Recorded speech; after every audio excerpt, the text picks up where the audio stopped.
Hey everybody, there's Jimmy Joyce. I'm Bob Busser, your host for In the Umpire's Clubhouse. We've got a good one today. We got an author buddy of mine, my doppelganger, Ken Smoller. He is exactly like I am, and it's absolutely true. We're both stadium and arena geeks, so Dale and Jimmy are going to have to sit through this. There's one thing that Jimmy and I forgot to talk to you about, Dale, and then we'll get to Ken.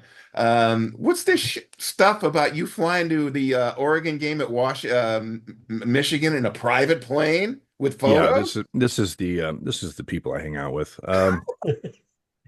No, I had already booked that thing months in advance, but this friend of mine who he has his own plane made the decision that he was gonna he didn't know if he was gonna go to the Michigan game, this and that. Anyway, he told me about 10 days beforehand.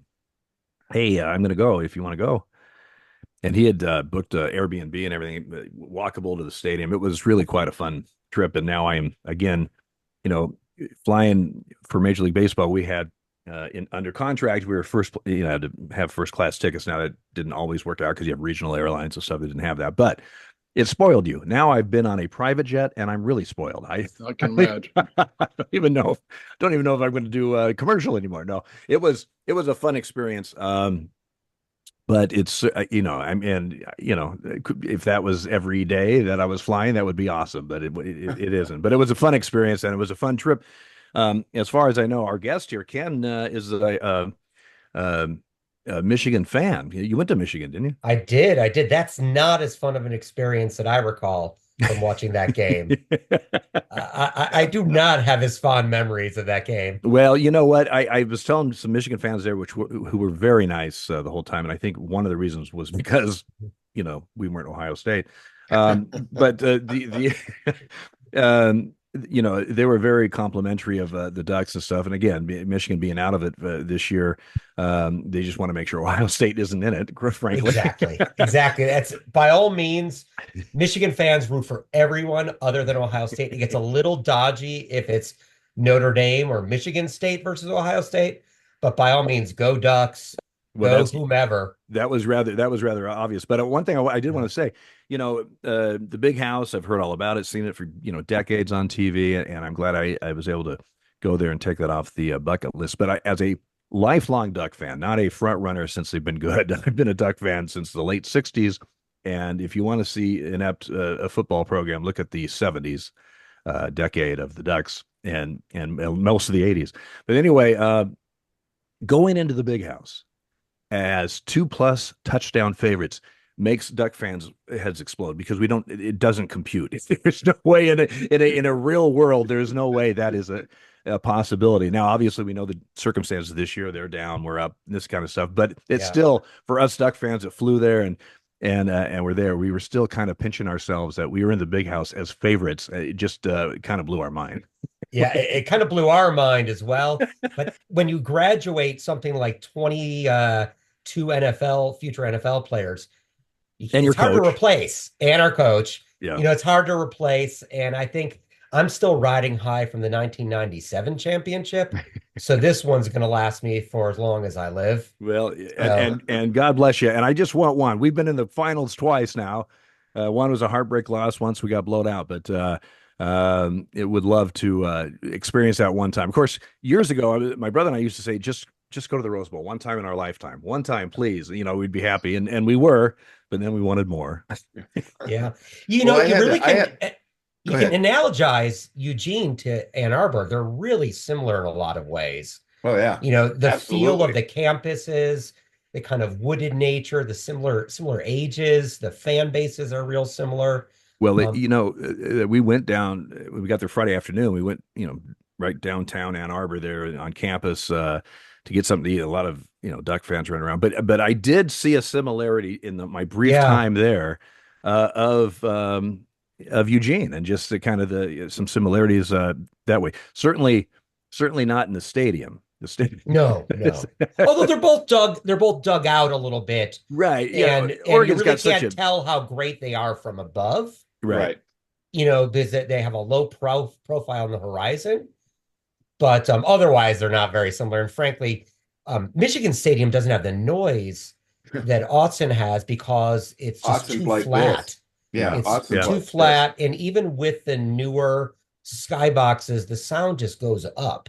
Yeah. So the home field advantage has never been like Ohio Stadium or Champaign or a lot of Yeah, other that stadiums. was, looking at that from where, we were way up in the corner of an end zone, which was fine. But you saw how, like you said, it's a gradual kind of saucer Yeah, shape type of thing, and 110,000 people versus, Oregon will have 60,000. But the acoustics are so much different, and it absolutely. makes a big And the difference. sight lines are different too. Sure. You're really far. If you're 70 to 100 rows back, and actually I think it goes to 103, you're pretty far Yeah. from the field. And it's not, that's the sneaky thing about Michigan Stadium. It's not the greatest view or the greatest place to watch a game, but it looks really good on television, Exactly. Yeah. Yeah. yeah, yeah. especially from those aerial photos And so above. much history there. I mean, so Oh much. yeah. Yeah. I cruised around the stadium before the game and just was taking it all in, and just so much history. And like I said, for decades I used to watch games. And it used to be, there's only a few college football games were on every week. I mean, Right. it's not like now. Yeah. And of course, Michigan always seemed to be on there, or pretty regularly. And plus, I worked at umpiring, and Jimmy knows this. We had a Yeah. bunch of Michigan guys Oh, that yeah. we worked with, that I worked, Rocky Road, Riley, although he's Yeah, a they're all Notre Dame Notre Dame fan. fans, though. Well, no, not Rocky. Rocky was a Michigan fan, and Rick Reed, and Didn't Rocky go to EMU, Eastern Michigan? Yes, he went to yeah, Eastern yeah, Michigan. Yeah, Yes. that's yeah. what I Yeah. thought. They played He, against but each other in they college. used to talk up, Michigan and the big house and stuff. And so for years, I've always wanted to go there.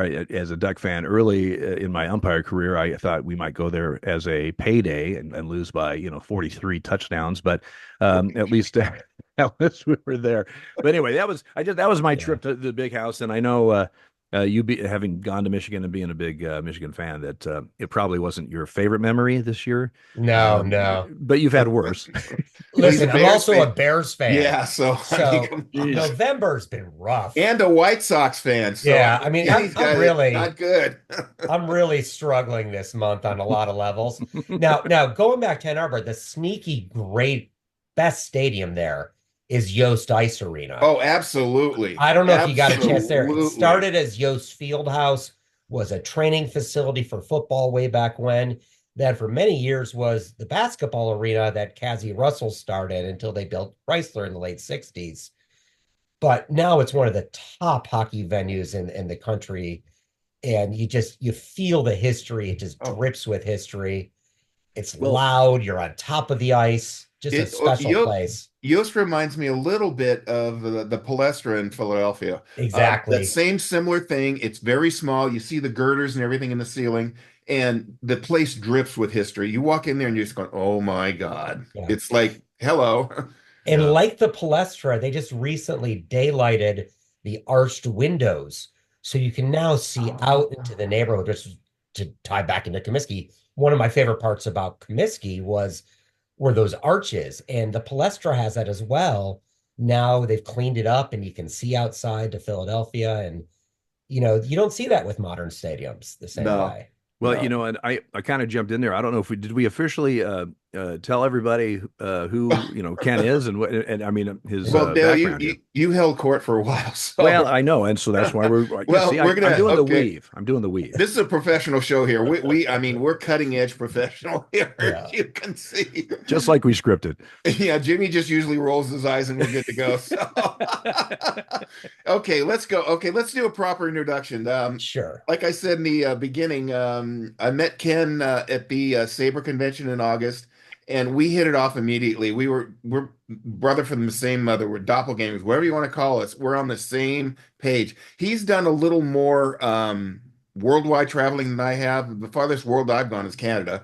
So, and he's written this great book, The Last Comiskey, and he gave me one when I was in Boston last at the end of the summer in September, and I read it. I appreciate it. It's a great book, lots of wonderful photos.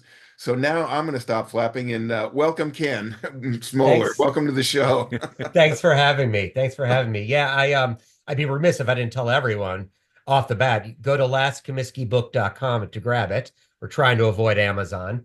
Um, but yeah, Bob and I, we've talked about our stadiums, which, a lot of them overlap. He does something where he goes more in depth than I do. Whereas I snap my photo and I move on to the next one. And the other thing is I've embraced European soccer a little bit more than Bob has, but we both have a similar love for minor league baseball and the old, gyms and barns of college basketball and hockey, etc. Oh yeah. Yeah. So we have that crossover. But yeah, between the two of us, I think we've hit over 3,000 stadia between the two of us, Well, if not a little more than that. let me ask you guys that when you go to a venue, Mhm. do you arrange it ahead of time? Do you get if there's a game there, obviously, people are there. But I mean, a lot of your photos I've seen, it's an empty arena or whatever. How does that work? I mean, do you Yeah. notify ahead of time? Do you just show up? I mean, how do you get all these All great the shots? all the above. And Bob and I was comparing notes with Bob because I want to get his tips to see how he does it. I always take the stance of the film Catch Me If You Can with Leonardo DiCaprio, came out 15 years ago, 20 years ago. I walk in confidently like I belong and wait for someone to tell me that I don't belong. Yep. And I'll get permission in advance if it's a particularly important one where I'm making a special trip out of the way. I'll try to get permission in advance, but otherwise I go present myself to the security guard or the front office person, tell them what I do. Sometimes they're nice, sometimes they're not. Then if they're not nice, I then go find that open door. Um, and I encircle the stadium. I used to do more climbing, but I Yeah. stopped climbing when I hit about 45. I'm like, you know what? This is not going to end well. Um, Sometimes I'll sneak right past the people that told me no. I've gone to all kinds of unusual events. I've gone to Promise Keeper rallies. I've gone to Jehovah Witnesses gatherings. I've gone to whatever's happening in a particular state, RV shows. I'll sneak in and get my picture that way. I once brought my wife to a soccer stadium in Leeds, and it was Jehovah's Witnesses gathering, and they handed her a prayer book and just said, just look at the book while I take my photos and let's move on.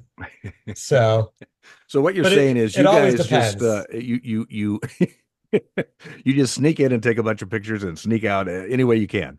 Well, Yeah, yeah, yeah. that was Pretty much. that's the old days for me. But now, knock on wood, I've been fortunate enough to get a lot of media credentials, and I know a lot of people in the minors, hockey and baseball, and they're like, "Come on in, great," and they talk to me. They're thrilled to have me. Like I was just in Rochester, saw their new ballpark, and they gave me the run of the place. Not it was after the season. They said, "Not a problem." So they love their publicity. So any Yeah. publicity is good publicity, and I let my photos stand for themselves. I think they're pretty good. So, Oh, yeah. So Yeah. what came about with the Comiskey theme? I mean, was that your quote unquote favorite ballpark? I know you're a White Sox fan. Yeah. So Yeah. was that what really the mystique of the place and that type of qualifications? Is that how you got Comiskey fever? It was where I started. My first game ever. I'm a suburban Chicagoan, grew up in Cub country in the northwest suburbs, but I liked being a contrarian, and my dad as well. He took me to Comiskey starting at the age of 6 or 7, and I was hooked right away. The Bill Veck experience, the scoreboard exploding, Nancy Faust playing the organ, the smell of those, grilled hot dogs and fresh popcorn, Harry Carey singing, all of that experience. It was almost more than even the game itself that caught me. Sure. And I took photographs starting at the age of 11 or 12 when I went there on camera day, when, they used to have the players come down and they would kind of line up along the perimeter of the infield before the game. And I was hooked. I thought this is the coolest thing, trying to recreate what I saw on TV and in a photograph. And I would start to take more and more of the photographs of all the stadiums of Chicago, Michael Jordan kind of in his early stages of his career, Walter Payton, etc. Then I went to Michigan and I was a photographer there and got to cover the Final Four and the Fab Five when they joined Michigan, Desmond Howard's Heisman Trophy year. But unlike Bob, I decided, okay, being a photographer for my career might not pay as well if I went to the backup plan, which is becoming a lawyer. So I chose that and decided to photograph on the side, and figuring at some point as I get older, will make it more of my career as well. And now at this age, I'm kind of doing both. And with respect to Comiskey Park during its final season, I felt like I wanted to capture my memories of the ballpark. I wanted to get every nook and cranny on film in those days, of course. And I felt like someone needed to do it.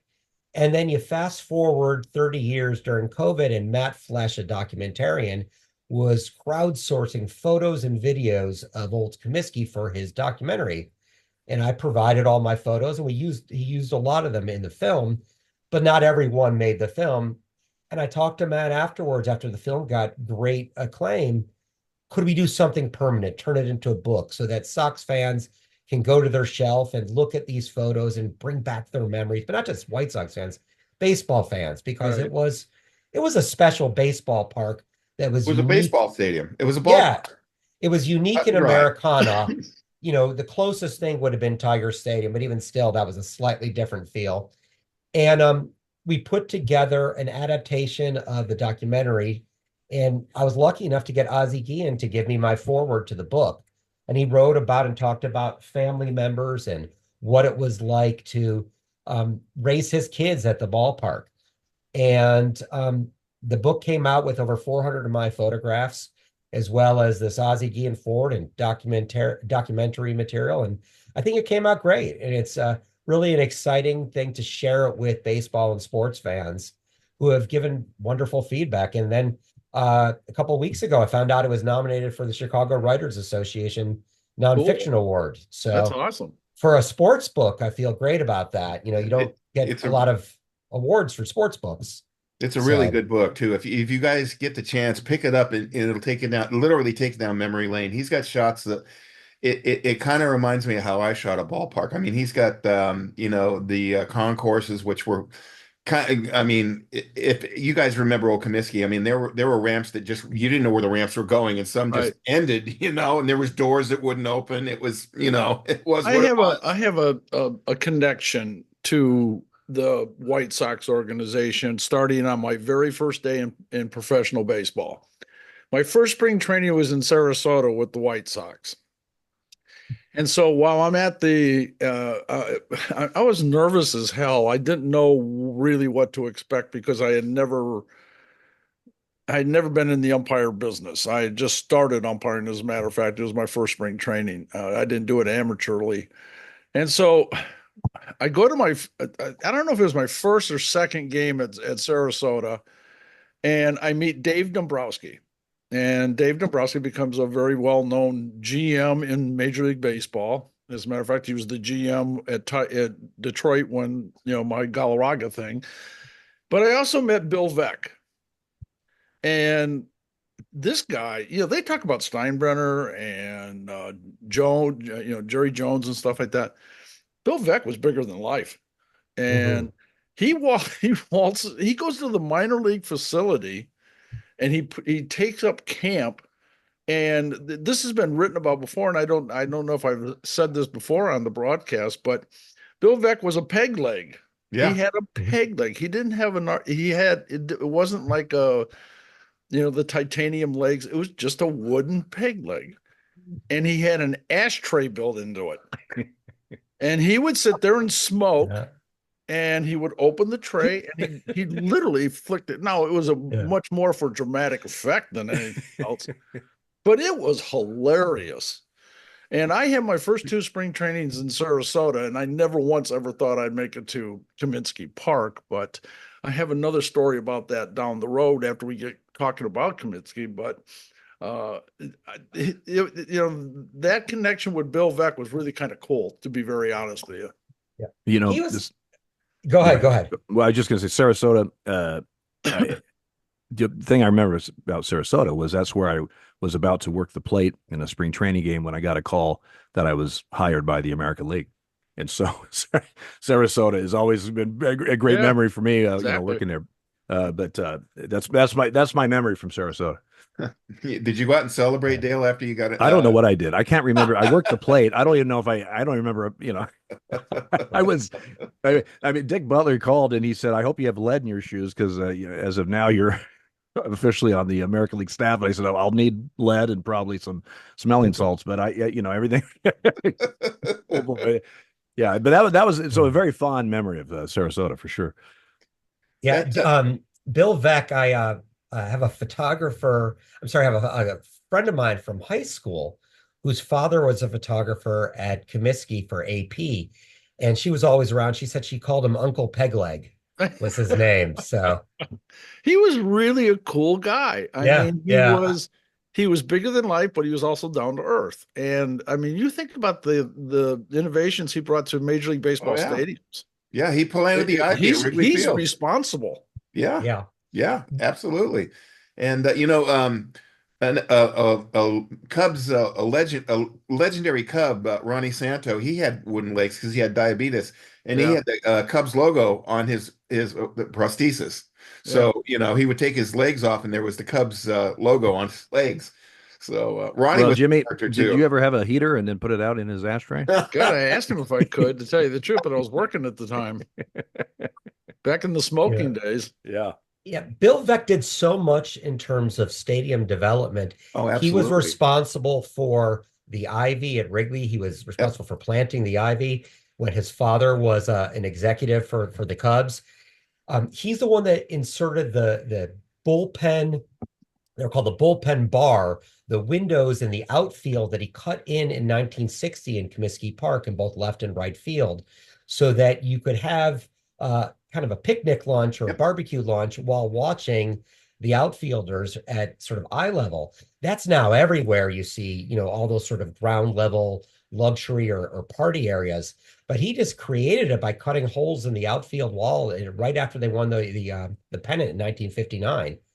And just, beyond that, obviously the scoreboard, the way he got Nancy Faust involved with playing Na Na Na Na in the seventh inning stretch.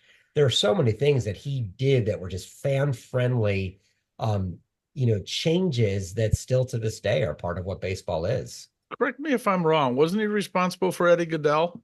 Yes. He was. I thought. Yeah, and the Browns, the St. Louis Browns. St. Louis Browns at Old Sportsman's Park. Yeah.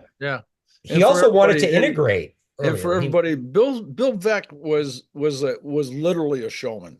Oh, absolutely, I don't think there's any doubt about that. And he brought a little person in to pinch hit in a regulation Major League Baseball game, and the little person's name was Eddie Goodell. And like I said, he was a showman. And it's back then baseball wasn't nearly as serious as it is now. So it was actually, he made it fun. To be very honest with you, the story goes that Veck told Goodell, "Don't swing the bat. There's a sniper in center field trained on you. If you swing the bat, you're going down." I mean, come on. Well, I would love to see the on-screen strike zone with Mr. Eddie Goodell. Exactly. ABS would have lost their minds. Try to adapt to that, son of a gun. Yeah, I'd like to see you call balls and strikes on that guy. No, just go to first. Get out of here. Those guys sitting in their basements tracking the pitches would have lost their minds. Their heads would have exploded. I seem to recall his number was 1/8. Yes. And that they changed the rules immediately afterwards that there had to be a minimum height to become a baseball player. But it was different then. But if you read Veck's book, Veck and Rec, I was trying to look up in my bookshelf for that one. He talks a lot about, at that time, he was the pariah amongst the owners. Absolutely, he was. They could not stand his antics. And it's something that fans loved, but he was him not and well received. Charlie O'Finley. Kind of the renegades. He's in a pod. Yeah. And Charlie was from Chicago too. Yeah, the orange, the yellow Dayglow baseballs was something that he did. I believe he was the one that did the names on the back of jerseys. Was Finley. And I believe in Oakland, when they introduced white shoes, the players were wearing white shoes. That was a whole huge new thing, And $100 to grow a mustache. That was a cluster because that was actually against the rules at the time, and that got the rule changed. Mm-hmm. Like Kent was talking about how, Yeah. antics can change rules, and Absolutely. Yeah. Absolutely. because there used to be, there is no longer a uniform rule in Major League Baseball. Those days are Yeah. also gone. Yeah, So well, they look like slobs now with the pants, I mean, come on. Yeah. In high we, school, we were taught you wear your uniform the right way, and Yeah. yeah. it's a source of pride. Uh, One of the things about Comiskey Park and Detroit and Wrigley, Boston, there's something about those stadiums, and Ken, you can address this, and Bob also, Dale also, but we used to walk in a different, we would walk in and we would walk right into concourses. You know mhm. what I mean? Yep. We didn't have Yep. separate entrances or anything like that. We walked right into the concourses. And I can vividly remember, even when I was a kid, going to Detroit Stadium, and when I became a Major League umpire, the different sounds in Major League Baseball parks then as compared to now. Oh And yeah. what I mean by that is the echo. The echo Yeah. in the outer concourses and stuff to this day. And I can vividly remember Comiskey Park because our door was literally right on the concourse. Yeah. If you Yeah. remember, that's when Dale, remember, Lou used to stick his hand in the door and stuff like that. Yeah. So Yeah. I've got I a picture of vividly that. remember that. I've got a picture of that door in the book, and it was right next to just across the concourse from where the players would park. Right. And Ozzie Guillen actually spoke about that, in that he used to know everyone. He knew the fans, he knew all the employees, because you would have no choice but to interact with each other. Because to get to the locker Yep. room, you had to go through the fans. And that now you have a service level on the first floor of all stadiums. I was a vendor when I was in college in the I early read that. 90s, and we came in on that service level, and the ballpark proper doesn't really start till about 20 feet up above grade, where you have the concourse, which now does overlook the field. So you no longer have, to go down and get a hot dog and miss the game, but you lose that effect. You also lose something that I'm sure, Bob, you can relate to, and anyone who's been to Tiger Stadium can relate to, that first time as a kid where you go up those stairs and you see the field Yep. lay out in front of you. And that's something that you got from those old concourses and those little stairways. I remember right behind home plate there was at Comiskey. There still is one at Wrigley. Fenway has one. It was slightly different at Yankee Stadium because you kind of came in on a flat grade, but that was something really special. And now with the effect of that service level, everything is more segregated. Yep. You don't have the interaction. You're just not as close to the experience. And it's also pushing the seats up, because no matter what, the seats are going to be higher up Yep. and Yep. further back from what the field is. Famously, when they built it, the last row of old Comiskey Park's upper deck is closer than the front row of new Comiskey Park's upper deck. Because you have two levels of skyboxes, you have a level of club seats, then you have the service level.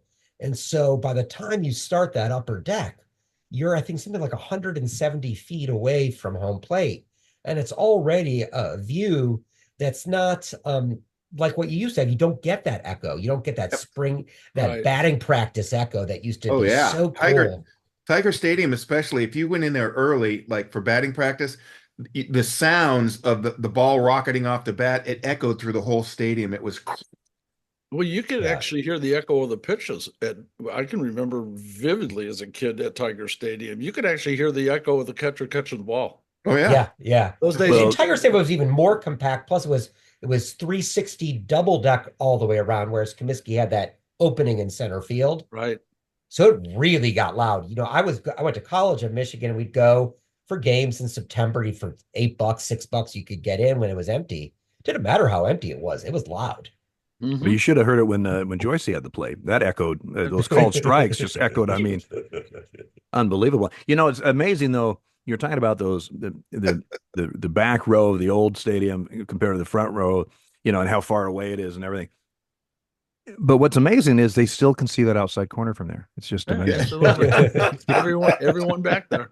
It's amazing. Yeah. Well, I mean, I See, remember my first time in Tiger Stadium was July 24th or something, 1976. We were on our way back from, we had a bicentennial trip. Dad, we were in our truck and camper, mom, dad, and I, and, hotter than hell. We're in Detroit, and dad goes, okay, go do your thing, because didn't like baseball. So we park in front of Tiger Stadium. I get out and I walk over to the office area where you walked into the offices. There was a security guard here. So I bullshitted my way in and told him, blah, blah, blah. I'm, 17, da, da, da, da, da. And I walked in and I remember this was back when they had the green seats, and I walked in and I'd never seen anything like that. I just went, oh my God. It was so cool. Oh, it was so cool. And you just gather around and you're seeing, Ty Cobb played here, Al Kaline stood right here, it was, Hank Greenberg played right over there at first base. Things are going through your mind. And I know that with Ken, the same thing. It's just, your mind goes crazy, and, it's like something you're never ever going to forget. I'll never forget the first yeah. time with that and going into Fenway for the first time either. Well, isn't What, Tiger what, Stadium? Didn't they have the broadcasters were like oh, hovering right over over on Oh, the yeah. top. plate? I mean, you could actually talk. You could actually talk to him from the field. Yeah. I was working with John Shulock one day in Old Tiger Stadium, and I think it was Larry Sorensen was doing the game, or somebody. I can't really remember who the broadcaster was. They leaned out the window and they said, "John, where's your indicator? His ball strike indicator?" John, because they were talking during the broadcast, I found out later that they said, well, John Shulock doesn't use an indicator to keep track of balls and strikes. So they wanted to make a big deal about it. And they leaned over and literally leaned out the window and said, John, where's your indicator? And John reached into his ball bag and pulled it out and said, it's right here. But you're exactly right, Dale. I mean, you could actually talk to the people in the press box. yeah. Oh yeah, Yeah, Ernie yeah. Harwell was so close. They made it. Ernie wanted a screen because the balls came, rocketing Flying. back, so they had a screen in front of him because I mean, he was like literally right behind the catcher. It was right there. So, But Bob, get my experience was exactly yours 12 years later. At the age of 17, I was Same going age. to I was going to see Michigan Ann Arbor for the first time, and I made my group go out of the way to go see Tiger Stadium, and I went, found a guy to bring me in. I remember we were on the third base side, found an open door and told them, and he let all five of us go in. It was a different time then, Oh, go in, absolutely, it take my was. photos. The ballpark was completely empty. It was during the day. And I had the exact same experience you, the same age when I went to Tiger Stadium. I, And that was the third ballpark I'd ever been to, I think. Well, getting back to Comiskey Park, though, I don't recollect what year Comiskey Park was the last year. Can you give me? 90.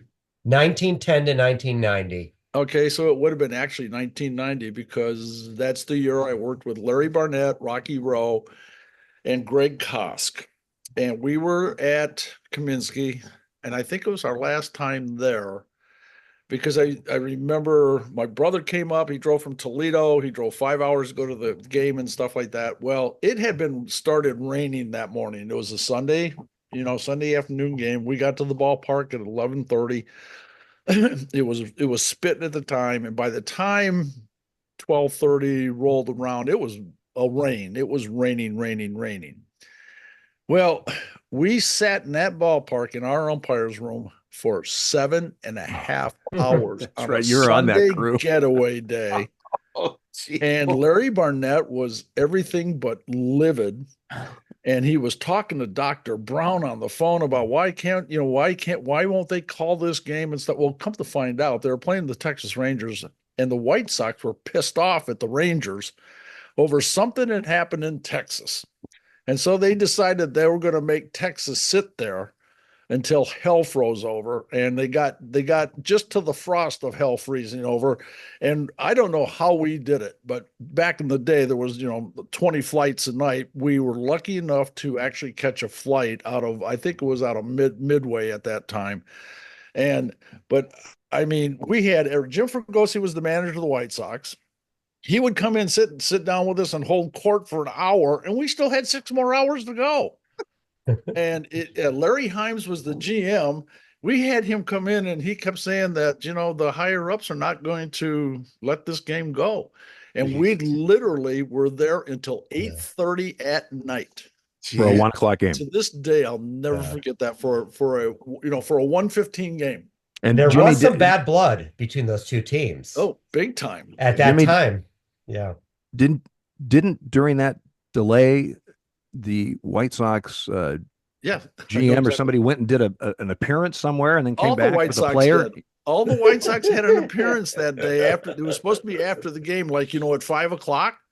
We still had another 3 hours to go. They took the whole team. They all wrapped them up. They're all in their uniforms. They went in their uniforms and they did public appearances at the mall or something like that. And they all came back and we all just sat there. I mean, literally, it was the damnedest thing and one of the longest days I've ever put in Major League Baseball. Yeah. But you're exactly right, Ken. There was a lot of animosity between those two teams. Yeah. We talk about it actually in the book in 1990, and I don't know if this is before or after that incident. Nolan Ryan plunked little Craig Graybeck after he had hit a home run off of Ryan. And a huge fight ensued, and Nolan Ryan did not join the fight, but everyone else did. And, you think about this is about the same era that the Robin Ventura incident happened as well. I believe that happened in 91, if I'm not mistaken. So there was some bad blood. They were both in the West at the time, in the AL West, if I'm not mistaken, when there were only the 4 divisions, and they played each other a lot, and there was some bad blood. Ozzie Guillen would annoy them by chirping all the time. And Ozzie chirped. Oh, imagine that. Yeah. Imagine that. I mean, he loved it. He loved it. That was the man. He was always talking. If his mouth wasn't moving, you had to do CPR or something. Yeah, he had the flu. Yeah. Hey, I want to know who had the plate in 1910. Was that you, Jimmy, or was that Dale? Oh, it was me. I had much more time in the game at the time. Yeah, I was. The train got there on time, so we were able to do the game. Probably did back in the day. Totally. Yeah, back in the day, the outside protector of in the American League they had those inflatable ones, and top or bottom of the ninth inning, depending on who was ahead, hitter would come up and they could hear the plate umpire. You could hear air coming out. It's like he's getting ready to go. He's better swing the bat because the air is coming out of his chest protector. There'd be 2 outs and you'd hear. Ken brought up a good point about the in the Comiskey book, the clubhouses and the umpires' rooms, like at Fenway, were above ground. They were on the concourse. They had the doors. Like at Fenway, you walk right by it. If you didn't know the clubhouse was there, you would never know it because there's no discerning door. And it's the same thing at Fenway. It's the only thing I remember was no admittance, and you could see the players walking in and out. And I'm sure that was the same for the umpires because back in the day, we really didn't care about the umpires. Sorry, guys. What's funny, Dale, is I don't know if I'm sure you remember this, but Joey Mack, our clubhouse guy in New Comiskey Park, his dad was our clubhouse guy in Old Comiskey Park. Right. Joey Mack's dad. It was Joe McNamara, wasn't it? I think it was. Yeah. And Vinny was actually, he was also there at the time as an assistant. And Vinny, Vinny ended up our full-time clubhouse guy in the New Comiskey Park. Right. And, there were generational employees in all areas of the ballpark. To this day, Roger Bosser, the groundskeeper, who's still there, the sod he's the longest tenured White Sox employee. He started working with his dad, Gene Bostard, in the 50s at the age of 17 or 18. And I checked with the HR person when I did the book. He's the longest tenured employee, but not just him. There are vendors where you'd see multiple generations of vendors. Whoever sold the popcorn, their grandkid would eventually sell the popcorn. Absolutely. And Ozzie actually talked about that. He got to know the same people, the same families would be part of the ballpark. It was a union gig. You kind of had to know someone to get it. I got lucky when I got my vendor job as I had a college friend that got me into the union. But it's a good job because in Chicago, you had the benefit of being able to work the entire summer with the 2 teams and, only New York and Chicago. And at one point, obviously St. Louis and Philadelphia, et cetera. But, you could still work every day, sometimes twice a day. and bring in money, but you're making all money on commission in those jobs. Yeah, You know, yeah, go ahead, Dale. I was just going to say that 1990 was the last year of Comiskey. I'm sure you probably remember this. I had a game there on July 1st behind the plate with the I was Yankees. there. I have photographs. You are in my book. Uh-oh. Yeah, that was for everyone that doesn't know what we're talking about. Love The it. Yankees and Andy Hawkins no hit the White Sox and lost the game, I think 4-0. Correct. They gave up the runs in the bottom of the eighth on a Jim Leyritz made at least one error, if not two. Correct. No, Yeah. he made one. Made Jesse one. Barfield made the other one. Okay. And anyway, White Sox scored. They went to the top of the ninth. The Yankees didn't get a hit, didn't score, and the game was over. And it was a no hitter until about 5 months later when the rules committee changed the definition of a no hitter. You have to pitch a minimum of 9 innings, and Hawkins only pitched 8 because they didn't play the ninth. But that was I remember that game. It was in fact July 1st, I believe, was the anniversary of the very first game played. You're 100% right. July 1st, yeah. It was the final anniversary. It was a July 1. It was, I believe, a Sunday, if I'm not mistaken. It was Bat getaway, Day. yeah. Ironically, it was Bat Day. And I got in trouble before the game. I was 18 or 19 years old, and I didn't realize the bats were only for 14 and under, and I went to grab one. And all of a sudden, I felt a hand on my arm, and I got brought to Comiskey jail. Aye. And I'm with my scared girlfriend at the time. He grabs me, he interrogates me, asked me what I was doing, asked me what I'm doing with my life. I said, I'm about to go to law school. And luckily he released me in time for the game. It was unusually cold for July, like maybe 60 degrees and windy. It was windy. I remember it was windy, yeah. And a really high sunny sky. Mm-hmm. Now, the other thing is Greg Hibbard was throwing a no-hitter as well until the 5th inning. If I'm not mistaken, he had a perfect game going to the 5th inning. We don't talk about perfect games on this broadcast. I never heard of them. Yeah. So you get to the 5th inning, his game gets blown, and Hawkins keeps going, and we didn't know what to do. Do we cheer for him? Do we not? Because it happens in the 8th inning, and then you realize, wait a second, the White Sox are not going to bat again. And Tom Seaver was the guy for, I don't know if it was the Yes Network or whatever it was at the time, who was interviewing him after the game, and he just looked stunned. I have a photo of that in the book, and I probably, like I said, I may have a photo of you from behind. Were you behind the plate that day? Yeah, yeah. All right, I definitely have a photo of you from that day. And it was just such a surreal experience. You're always rooting for a no-hitter to see, and to have it that way. And then 5 months later, Faye Vincent and all the no fun people at the rules committee decided to change it. They yanked his no-hitter, and Melito Perez of the White Sox also had a rain-shortened no-hitter at Yankee Stadium later that season. So they both lost their no-hitters. That rule is crap. I'm sorry, that rule is crap. I agree. You're throwing 8 innings of no hit ball. Give them a no hitter, even though they lost. Come on, man. How often does that happen? Well, it's more rare than a regular no hitter, a winning no hitter. Exactly. I think it had only happened one other time, going back to the 1800s, early 1900s, where that happened. It was such a rare event. And I had never worked a no hitter behind the plate. In fact, I hadn't worked a no hitter on the bases either up to that point. So I was really disappointed when they yanked that. Yeah. I finally got one behind the plate, 4 years later in Minnesota. So, but I just it was such a, like you were saying, it was such a surreal kind of weird day. I mean, it was just, the whole thing seemed strange and not what you normally expect from a no hitter. I mean, you expect to win, right? Yeah.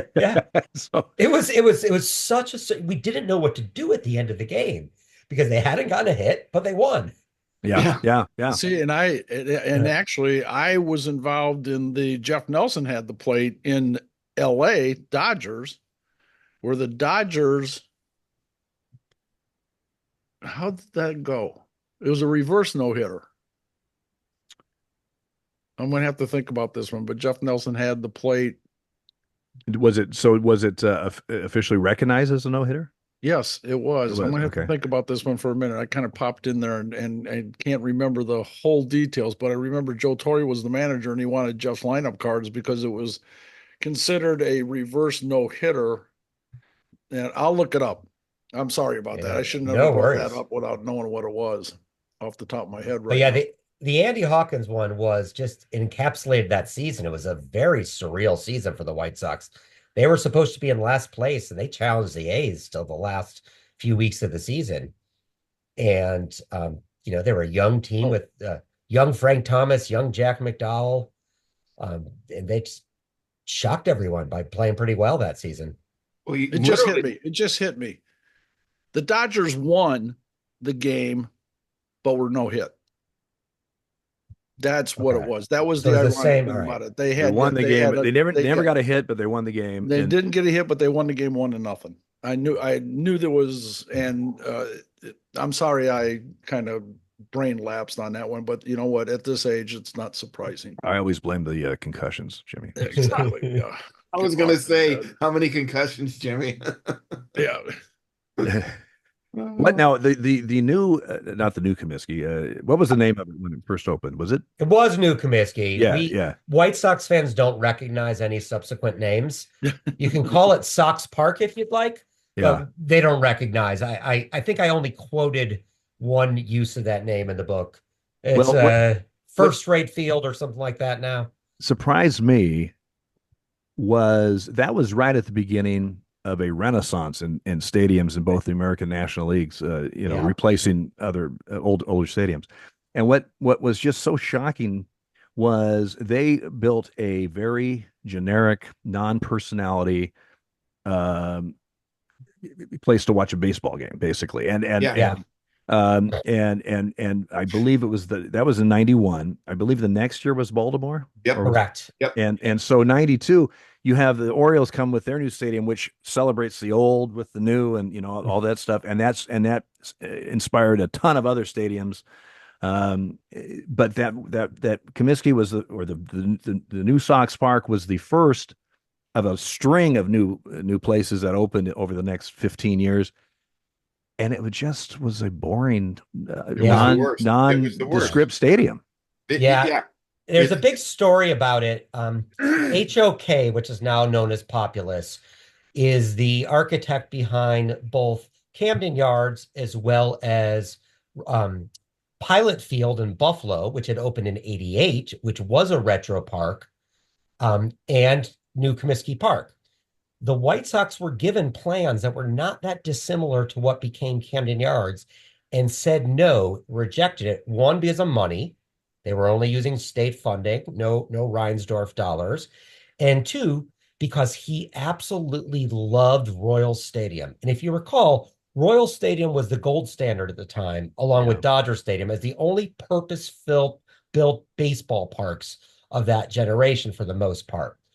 And if you look at it and squint, you will see that New Comiskey Park looks a lot like Royal Stadium did, built in 1976, I believe, or 7.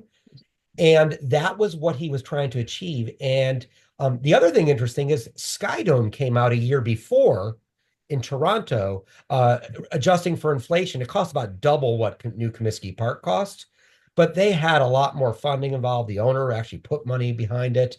So they didn't build a real modern ballpark, nor did they build a retro ballpark. They basically built a 1970s ballpark that was a suburban ballpark, but in the south side of Chicago to replace an absolute architectural gem. Yes. Right. It churns my Yes. stomach to this day, 34 years later.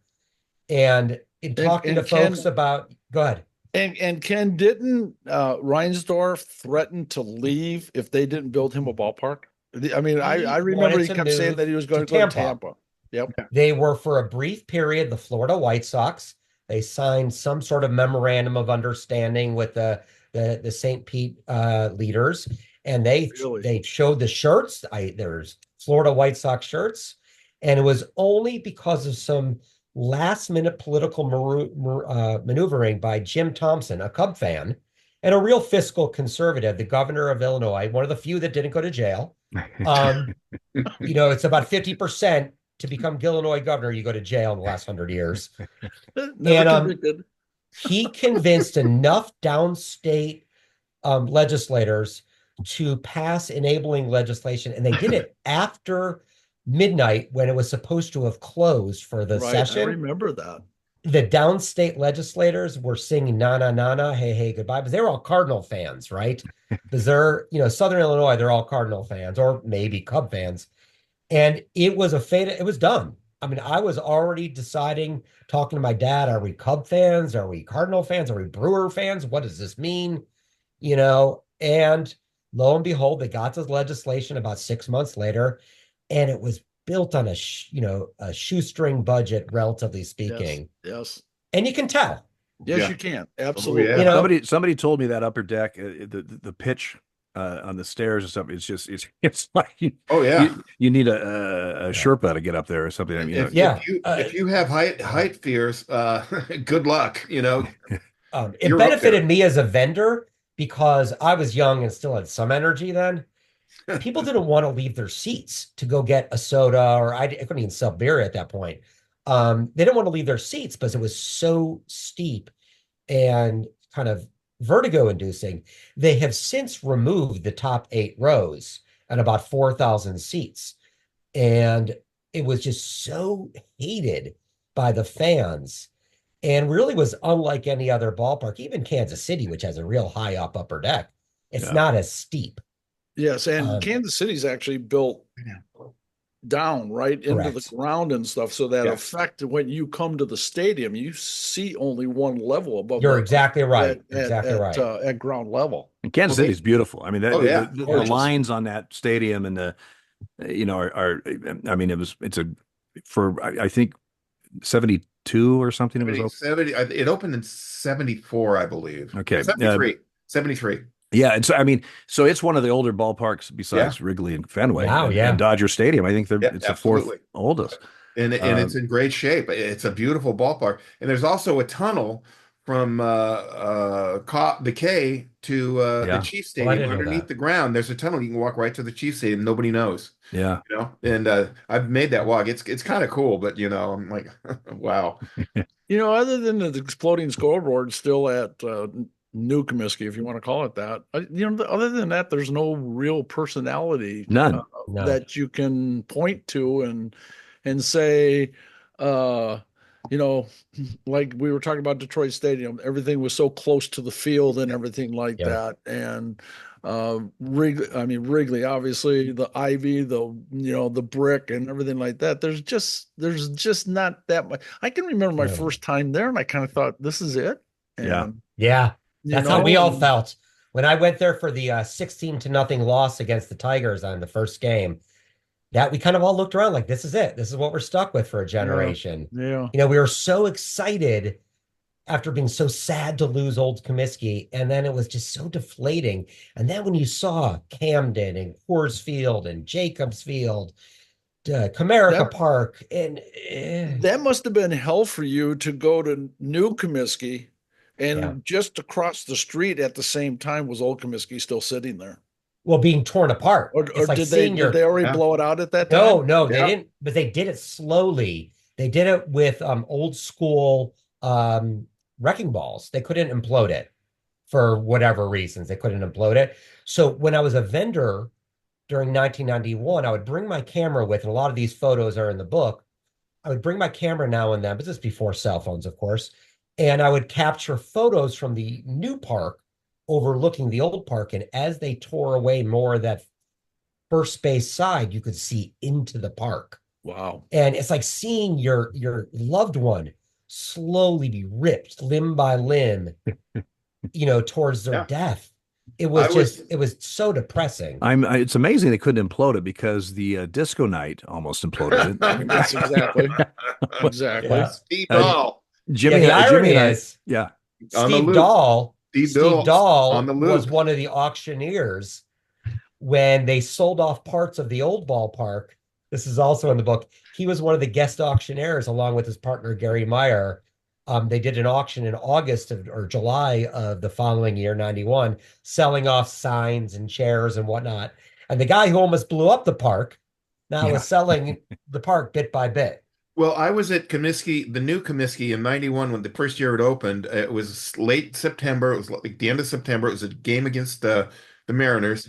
And I'm taking photos, and Comiskey's coming down. All that was left was the right field, part of the right field, um, uh, upper deck or the right field seats, and the scoreboard area. That was it. Everything else was gone, and it was sad to see. Yeah. It just it made you turn it made you sad. I Right. mean, it was like Kenny said, it's like a loved one you're going to visit. Yeah. That's right. Yeah. Well, And it's just, Jimmy and I had a thrill in the new ballpark, and I believe in 2002, Jimmy, when I had the plate. Jimmy, I think you were at third. Laz was at first, and the Lance Diaz, and there I was a know. fly ball to right field for the last out of the inning, and so Laz went out on it.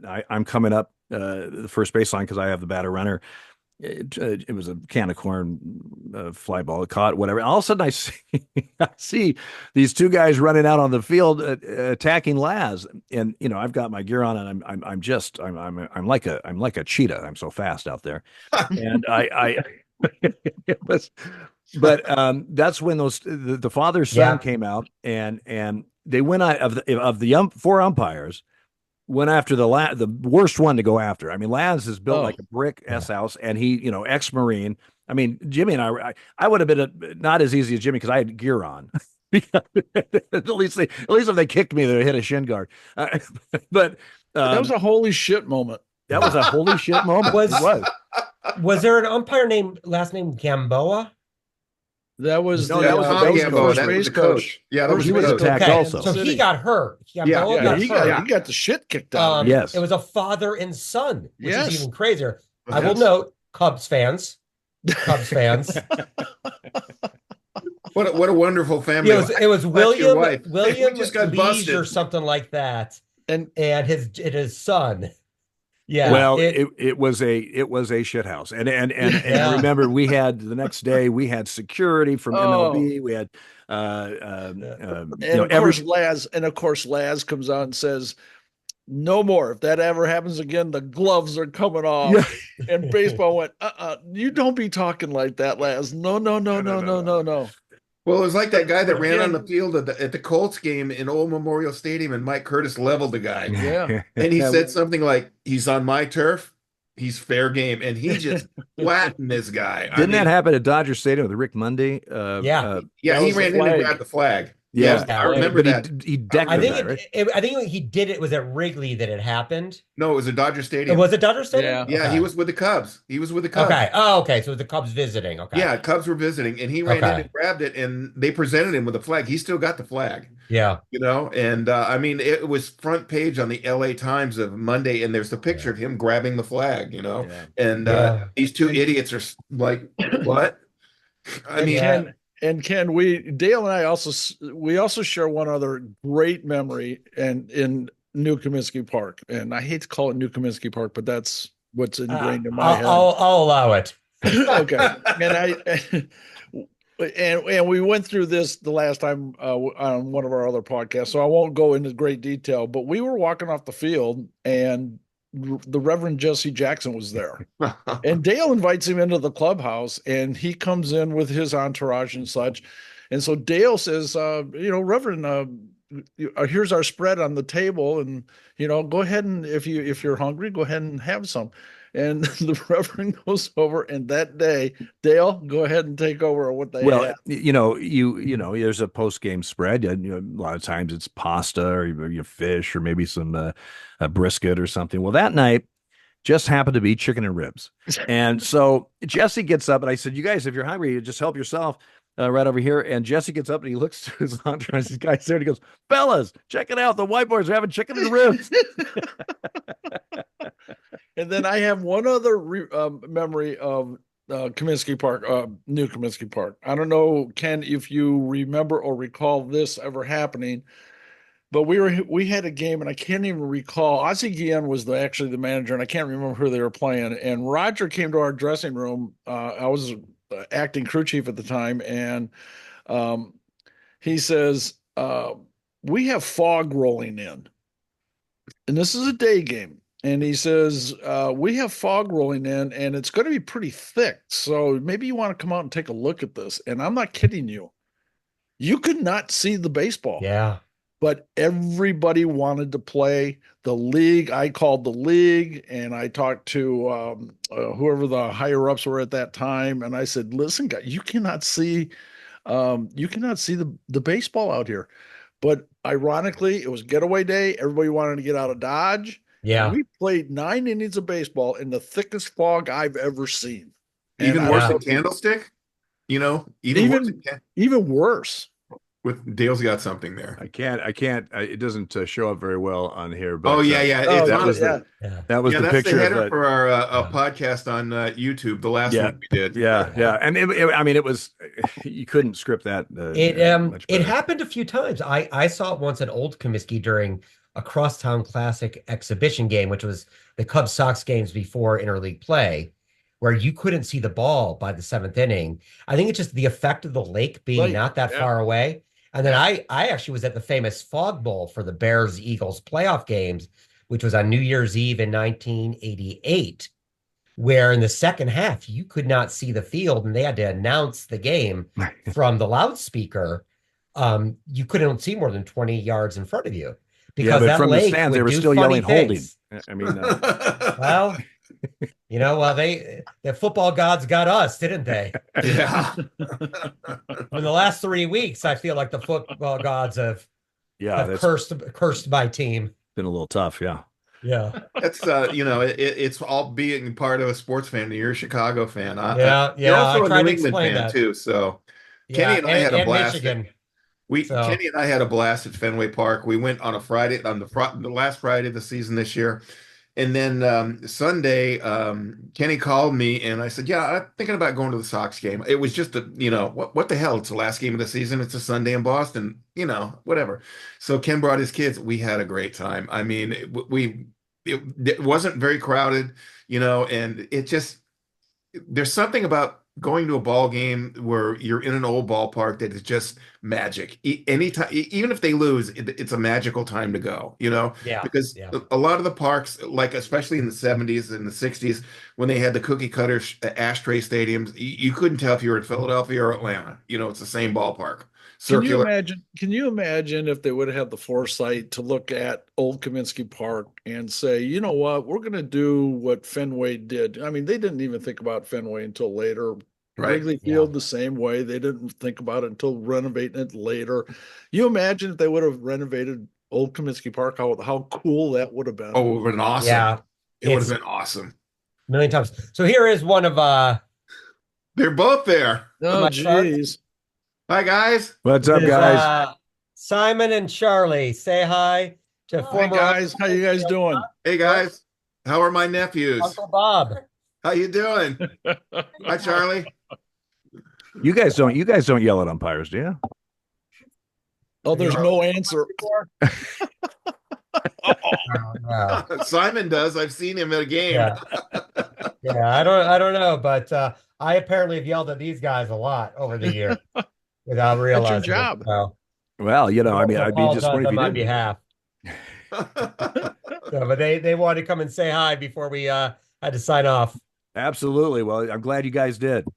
This was a good one. This was fun. Dale and Jimmy. This is Simon and Charlie. That's Ken's boys. Say hi to Dale Scott and Jimmy Joyce, boys. Hi. I don't know if either of their eyes are good enough to be umpires someday. There you go. Oh, you don't need good eyes. What are you kidding? What the hell? You crazy? Yeah. I mean, my glasses are this thick, so I guess I could be an umpire. There you have it. This was a good one. This is going to rank right up there. Yeah, this was always fun to talk ballparks. Kenny, we're gonna have to have you back on with the boys. Always love to talk about it. So I could do a whole one just on the cookie cutters. Oh God, you'll get a lot out of Dale and Jimmy for those, because I know they have stories about the cookie cutters, right, guys? Yeah, I actually played I played at Riverfront when I was in college. Oh, that's right. He played for Bowling Green, right? Yep. I actually played at Riverfront, and the new Cleveland Stadium actually played at too. Oh, really? The last series at Riverfront. You did? Yeah. Was that that's when they had the center, the outfield was gone, right, Dale? Yeah. You were viewing the new ballpark Yeah, being built? right. Yes, Yeah, yes. yeah. Yeah. It looked Yeah. weird. It just looked weird. And Sparky Anderson was there before the game because there were all these ex-Reds, greats and whatever. And we're kind of in this underneath the stands there where you go out to home plate and Sparky was there. And of course we're in uniform and stuff waiting to go out. But I go, hey, Sparky goes, hey, I go, and I said my name just because he may not remember. I said, Dale Scott. He goes, oh, I remember you, Dale. he said, he said, you do a great job. I remember that. I said, yeah, well, that may be, but you were the first manager I ejected ever in my career. And he laughed. He goes, me? Little old me? Yeah, little old you. You sprayed me with tobacco juice, but let's not get into it. Sparky and tobacco juice. Used to come No. out on you in an argument and stuff like that, and he'd put his arm like this and he'd be going like this. Yeah. Oh yeah. And he was short, so Oh yeah. Did he reek of cigarettes though? Because he used to be down. No, in he the put tunnel no, he put his smoking heaters. pipe. He was a pipe smoker. He put his pipe on the little ledge right there when he came out to get you, and it would be still smoking and steaming and stuff when he came out to run and get you. well, I'm a pipe smoker too, but it was a whole different type of thing. Anyway, Yeah. Anyway, Hey. so was I, Dale. Anyway, moving along. Still am. Anyway, I want to thank our guest today, Ken Smoller, and his kids. thank you, Kenny. Simon Thanks, and guys. Charlie, Thanks for having and me. my partners, Dale Scott, Jim Joyce. This has been a fun one. We're gonna have Ken back on again because we just scratched the surface. I mean, Yep. there's so much out there that we can talk about. Again, thank you for tuning in. We're gonna have another one coming up, and always remember this: don't be a follower, don't be a sheep. Take the road to the left. You never know what you'll find. We will see you next time. See you Bye bye. later. Thank you. Thanks for having me.